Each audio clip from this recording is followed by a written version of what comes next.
বাংলাদেশে যত হিন্দু আছে, আমি বাংলাদেশের পুলিশ প্রশাসন, আমাদের বাংলাদেশের পুলিশের ভাই ব্রাদার, তোমাদেরকে একটা কথা বলতে চাই, এই হিন্দুদেরকে রাস্তার মধ্যে পালায়া গুরুর মতো পিড়াইয়া হাত পা ভাঙ্গিয়া বস্তা বইয়া ইন্ডিয়া পাঠাই দিব। তোমাদেরকে পিড়ে ভারতের বর্ডার ক্রস করে তোমাদেরকে কলকাতা পাঠাবো। তারপর ইন্ডিয়ার যত মুসলমান আছে বাংলাদেশে আসো, তোমাদেরকে নিমন্ত্রণ। আমরা কলকাতা, শ্রীপুরা, কুচবিহার, কাশ্মীর সবকিছু দখল করিয়া আমরা বড় একটা বাংলাদেশের সাম্রাজ্য গ্রহণ করবো ইনশাল্লাহ। এই রাম মন্দির বানানো বন্ধ করুন। যদি তারা রাম মন্দির বানায়, ঢাকা থেকে গাইমান্দার লং মার্চ করবেন ইনশাল্লাহ, এবং সেই রাম মন্দির ভেঙে ঘুরিয়ে দেবো ইনশাল্লাহ। নির্মাণাধীন উক্ত বৃহৎ রাম মূর্তির প্রকল্পের সকল কার্যক্রম বন্ধ করা হোক।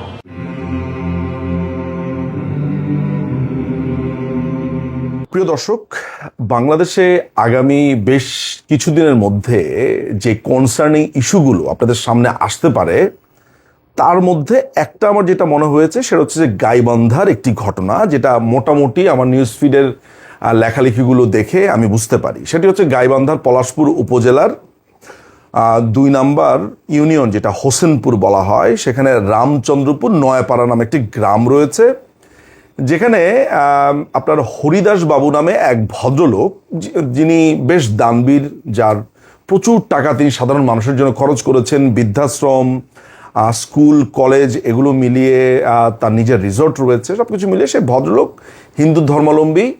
এবং তিনি এই জায়গাটাতে, যে অঞ্চলের নাম বললাম, সেখানে তিনি প্রায় 76% জমির উপরে প্রায় 22 কোটি অর্থ ব্যয় বলা হচ্ছে যে তিনি একটি মন্দির নির্মাণ করতে যাচ্ছেন, খুবই বেশ বড়সড় জায়গা নিয়ে, যেখানে পড়ালেখার ব্যবস্থা থাকবে, যেখানে ধর্মচর্চার ব্যবস্থা থাকবে, নানা ধরনের ফ্যাসিলিটিস সহ তিনি একটি মন্দির নির্মাণ করেছেন। এটা প্রায় হয়তোবা শেষের পর্যায়ে বা মাঝামাঝি অবস্থানে আছে, যেটা গত বছর শুরু হয়েছিল। একটি কালী মন্দির, যেখানে শিবের একটি আবক্ষ ভাস্কর্য দেখা যাচ্ছে, যেটিকে নানান জায়গাতে বলা হচ্ছে এটা রাম মন্দির নির্মাণ করছেন, এরকমভাবে যারা ডানপন্থী উগ্রপন্থীরা আছে তারা বলা শুরু করেছে। এই পুরো মন্দিরটিকে নিয়ে ভয়ঙ্কর রকমের আমি বলবো বিদ্বেষ তৈরি হয়েছে। এটিকে ভেঙে ফেলো, এখানে কি কোনো মুসলমান নেই, এইটা এখানে থাকতে পারবে না, এখানে অধিবাসী প্রায় 2,44,000, হিন্দু ধর্মাবলম্বী প্রায় 16,000 বা 17,000, এত কম হিন্দু ধর্মাবলম্বী, তাহলে এত বড় মন্দির হবে কেন, ব্লা ব্লা ব্লা ব্লা ব্লা ব্লা। আমি এই মুহূর্তে যেখানে বসে আছি সেটি হচ্ছে আপনার কলকাতা। এই কিছুক্ষণ আগে, অর্থাৎ আমি যখন এই ভিডিওটা বানাবো তার ঠিক কিছুক্ষণ আগে আমি নিজ কানে আপনার আজান শুনেছি। দুপুরবেলাতেই জোহরের সময় আজান শুনেছি, এই আমার পাশের জানলাটা দিয়ে খোলার সাথে সাথে আমি খুবই মুগ্ধ হয়ে শুনছিলাম আজান, যে কলকাতা শহরের মধ্যে 5 ওয়াক্ত এইভাবে কিন্তু আজান দেওয়া হয়, আজান বলা হয়। এখানে প্রচুর মসজিদ রয়েছে, প্রচুর মুসলমান রয়েছে, বাংলাদেশে প্রচুর হিন্দু ধর্মাবলম্বী রয়েছে। অন্তত পক্ষে বাংলাদেশে অনেক কিছু হয়েছে ধর্মীয়ভাবে, নানান ধরনের ঘটনা আমরা ঘটতে দেখেছি। এই প্রথম আমি কাউকে বলতে শুনলাম, বাংলাদেশে আলাপ হতে শুনলাম যে বাংলাদেশে মন্দির হতে পারবে না, এত বড় মন্দির হতে পারবে না, এত বড় ভাস্কর্য হতে পারবে না। আমার প্রশ্ন হচ্ছে যে বাংলাদেশে হিন্দু ধর্মাবলম্বীরা কত বড় মন্দির নির্মাণ করবে তাদের জায়গাতে, কেনা জায়গাতে, সেটা কে নির্ধারণ করে দেবে? এবং বলা হচ্ছে সেখানে ভারতের সহকারী হাই কমিশনার বা ডেপুটি হাই কমিশনার সেটা উদ্বোধন করতে এসেছেন কাজের, সেটা তো সমস্যা। তারপরে বলা হচ্ছে যে এই ভাস্কর্য এখানে যদি থাকে তাহলে পুরো সমাজ নষ্ট হয়ে যাবে। এখন আমার প্রশ্ন হচ্ছে যে বাংলাদেশের যে সংবিধান, সেই সংবিধানে পরিষ্কারভাবে প্রত্যেক ধর্ম, প্রত্যেক নাগরিকের সমান অধিকার দেওয়া হয়েছে। কোনো মানুষ যদি তার নিজ নিজ ধর্ম পালনের জন্য মন্দির নির্মাণ করেন, মসজিদ নির্মাণ করেন, প্যাগোডা নির্মাণ করেন, বা শিখ ধর্মাবলম্বীদের জন্য যেই ধর্মীয় প্রতিষ্ঠান আছে সেটা নির্মাণ করেন, তাহলে সেটা বাধা দেওয়া বাংলাদেশের আইনে অসম্ভব, এটা যায় না, আমরা বর্বর সমাজ না। তো বাংলাদেশে গাইবান্ধার এই পলাশবাড়ির এই মন্দির নির্মাণ নিয়ে নানা ধরনের কথাবার্তা হচ্ছে। এই কথাবার্তা কে বলছে? এই যে আমি যে আপনাদেরকে এখন এই ভিডিওটা বানাচ্ছি, আপনি এটা শুনে একটু অবাক হবেন যে আপনার কানেও এসেছে। এটা কি আপনার খালা বলেছে, আপনার ফুপু, আপনার চাচি, চাচা, মানে আপনার আশেপাশের মানুষজন? খেয়াল করে দেখবেন না, এটা নিয়ে কারো কোনো কনসার্নই নাই। এটা নিয়ে কেউ, বাংলাদেশের মানুষ আসলে এরকম শান্তিপ্রিয়ই, সাধারণ মানুষরা এগুলো নিয়ে বদারও করে না, বদার করবেই বা কেন? একজন ধর্মাবলম্বী তার ধর্মীয় আশ্রম বানাক বা ধর্মালয় বানান বা ধর্ম প্রতিষ্ঠান বানান, তাতে অন্য ধর্মের কেন সমস্যা হতে যাবে? বাংলাদেশ তো এমন রাষ্ট্র নয়। তাহলে কথা বলছে খুবই সুনির্দিষ্ট কিছু মানুষ, যেমন এই পিনাকি ভট্টাচার্য জানেন যে এই ধর্মীয় উগ্রবাদকে সে যত রকমভাবে উস্কে দিতে পারে। কথা বলছে এই মামুনুল হকের ভাই মাহফুজ, কথা বলছে এই জসিমউদ্দিন রাহমানি এবং এদের যারা আছে, তারপর কেফায়াত উদ্দিন নামে এক লোক কথা বলছে। অর্থাৎ যত রকমের আপনি ধর্মীয় উগ্রবাদীদেরকে চেনেন তারা এই বিষয় নিয়ে কথা বলছে এবং মানুষকে ক্রমাগতভাবে উস্কে দিচ্ছে। এখন আমার প্রশ্ন হচ্ছে যে পার্বত্য চট্টগ্রামে আমরা দেখেছি গৌতম বুদ্ধের হিউজ একটা আবক্ষ ভাস্কর্য বা মূর্তি, যেটি আপনি বলেন, যদি ধর্মীয় হয়, যদি মূর্তি হয়, মূর্তি বলেন, তাহলে হিসেব মতে তো সেটাও হতে দিতে পারা যাবে না। কেন এত বড় ভাস্কর্য থাকবে, এই কথাটা আরেকটা দল বলবে। তাহলে বাংলাদেশে অসংখ্য আপনার মসজিদ আছে, মন্দির আছে, তাহলে এক ধর্ম আরেক ধর্মকে বলবে যে এটা হতে পারবে না, এইভাবে হতে পারবে। আচ্ছা, এই যে কলকাতাতে যে এই যে টিপু সুলতান মসজিদ দেখেছি, বা আমি দিল্লিতে বিশাল বড় মসজিদ দেখে এসেছি, হিন্দুরা তো কখনো বলেনি যে দিল্লির জামে মসজিদ, যেখানে লক্ষ লক্ষ লোক নামাজ পড়তে পারে, সেটা ভেঙে দিতে হবে। এই কলকাতাতে হিন্দু অধ্যুষিত জায়গাতে আমি এটা বলতে শুনিনি যে মসজিদ হতে পারবে না। গতকালকেও আমাদের এক ভাইয়ের মা মারা গেছেন, হিউজ জানাজা হয়েছে, সেখানে কেউ কি বলেছে যে এই মসজিদ ভেঙে দিতে হবে, জানাজা হতে পারবে না, এটা হতে পারবে না? কখনো আমি বলতে শুনিনি। আমি বরঞ্চ একটা সহাবস্থান দেখেছি, এবং বাংলাদেশেও কিন্তু এটা দেখেছি। সত্যি কথা, কিছু বিচ্ছিন্ন ঘটনা যদি আমি বাদ দিই, কিছু নোংরা ঘটনা যদি আমি বাদ দিই, তাহলে পুরো ব্যাপারটা দাঁড়াচ্ছে, তাদের যে মূল সমস্যা দাঁড়াচ্ছে সেটা হচ্ছে যে হিন্দুদের মন্দির কেন হবে, সেখানে এত বড় আবক্ষ ভাস্কর্য কেন হবে, এত সুন্দর একটা জায়গা কেন তৈরি হবে, এইটা হচ্ছে মূল সমস্যা। আরেকটা মূল সমস্যা হচ্ছে ভারতীয় হাই কমিশনার কেন সেটা উদ্বোধন করবে। বাংলাদেশে হাজার হাজার মসজিদ বানিয়েছে সৌদি আরব। এখন যদি হিন্দুরা বলে যে সৌদি আরবের লোকেরা বা সৌদি আরবের টাকাতে কেন মসজিদ হবে, যদি বলে যে সৌদি আরবের একজন ডিপ্লোম্যাট বা তাদের হাই কমিশনের কেউ মসজিদ উদ্বোধন করতে পারবে না। আমরা দেখেছি শত শত মসজিদ উদ্বোধন করতে দেখেছি কাতারের হাই কমিশনারকে, উপ হাই কমিশনারকে, অর্থাৎ মধ্যপ্রাচ্যের বিভিন্ন মুসলিম রাষ্ট্রের যারা আছেন তাদেরকে দিয়ে মসজিদ উদ্বোধন করানো হয়েছে।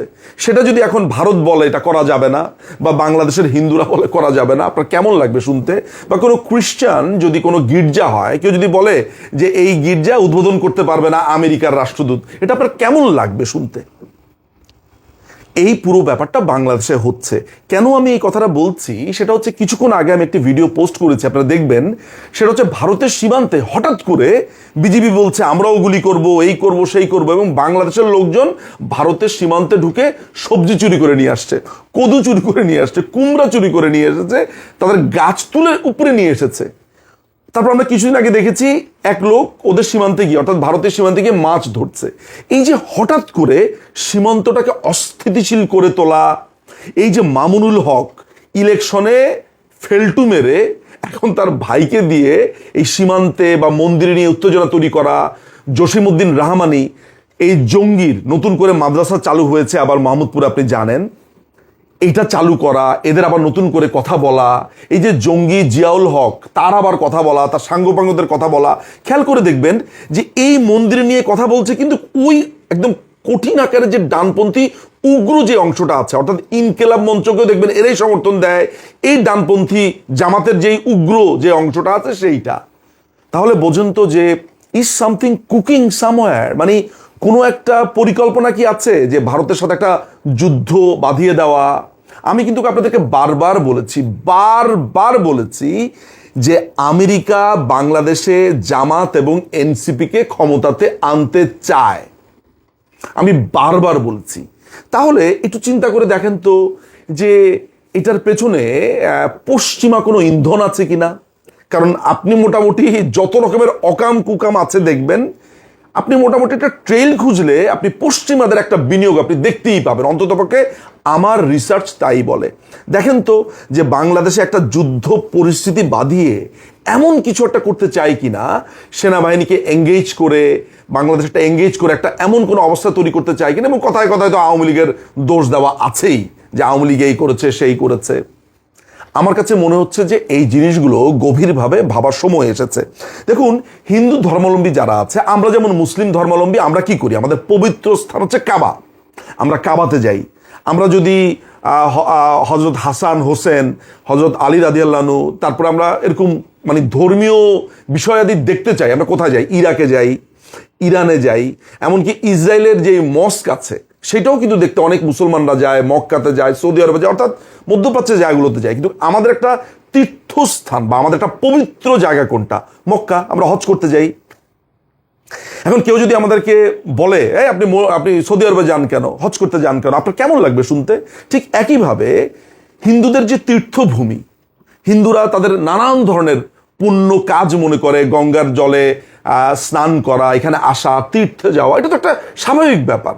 ভারতবর্ষে হিন্দু অধ্যুষিত, এখানে আসবে, এবং ভারতের টাকাতে যদি বাংলাদেশে কোনো কোনো মন্দিরও হয়, তাহলে তো আমি কোনো আশ্চর্য কিছু দেখি না। যদি সৌদি আরবের টাকাতে বাংলাদেশে প্রচুর মসজিদ হতে পারে, আমাদের একটা বড় তীর্থের জায়গা কোথায়, বড় একটা পবিত্র স্থান কোনটা? মক্কা।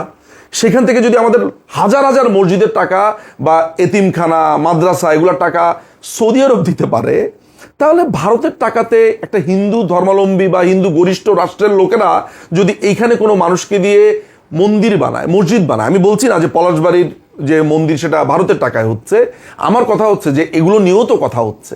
ফলে এই যে পুরো আলাপটা উঠেছে, এইটা আপনারা গভীরভাবে বিশ্লেষণ করবেন, দেখতে থাকেন। আমার মামা, চাচা, খালা, মামি, কিংবা আপনার মামা, চাচা, খালা, মামি, বন্ধু বান্ধব, এগুলো নিয়ে কিন্তু কেউ কনসার্ন হচ্ছে না। কনসার্ন হচ্ছে একেবারে খুবই সুনির্দিষ্ট, একেবারে উগ্রপন্থী যারা আছে, এই যে হিজবুত তাহরির, জামাতের যে উগ্রপন্থী আছে, তারা কেন তারা এগুলা বলছে, কি কারণে বলছে, এই গাইবান্ধার পলাশবাড়ির এই যে নয়াবাড়ি যে গ্রামে এই মন্দিরটা হচ্ছে, এইটা নিয়েই কেন তাদের এত চুলকানি, এইটা আপনারা মনে হয় একটু ভালো করে দেখার বিষয় আছে। আপনারা খেয়াল করে দেখবেন যে জুলকারনাইন সায়েরের মতো উস্কে দেওয়া লোক, সেগুলো নিয়ে লেখালেখি করছে, পিনাকিও করছে। দেখেন, সবগুলোর গোড়া কিন্তু এক জায়গাতে এসে আমরা দেখতে পাচ্ছি। কে কত কোটি টাকা দিয়ে মন্দির বানাবে, এটা আপনি নির্ধারণ করে দিতে পারেন না। বাংলাদেশ একটা স্বাধীন দেশ, যদিও তার সার্বভৌমত্ব নিয়ে আমার প্রশ্ন আছে, তারপরও সংবিধান অনুযায়ী প্রত্যেকটা ধর্মের মানুষ তাদের নিজ নিজ ধর্ম পালন করতে পারে। 10 ফিট না, 50 ফিট না, কেউ যদি 5000 ফিট ভাস্কর্য নির্মাণ করে তার ধর্মীয় জায়গাতে, আমি কোনো রকমের প্রবলেম তো দেখি না, কোনো সমস্যা তো দেখি না। এটা কেন সমস্যা হবে? তার ধর্ম সে পালন করছে। ফলে এটা নিয়ে আপনারা সতর্ক থাকবেন, এবং যারা এই সমস্যাটা তৈরি করতে চাচ্ছে তাদের ব্যাপারে অবজার্ভ করবেন, নজর রাখবেন। এটা বলার জন্যই এই ভিডিওটা তৈরি করেছি। অনেক ধন্যবাদ।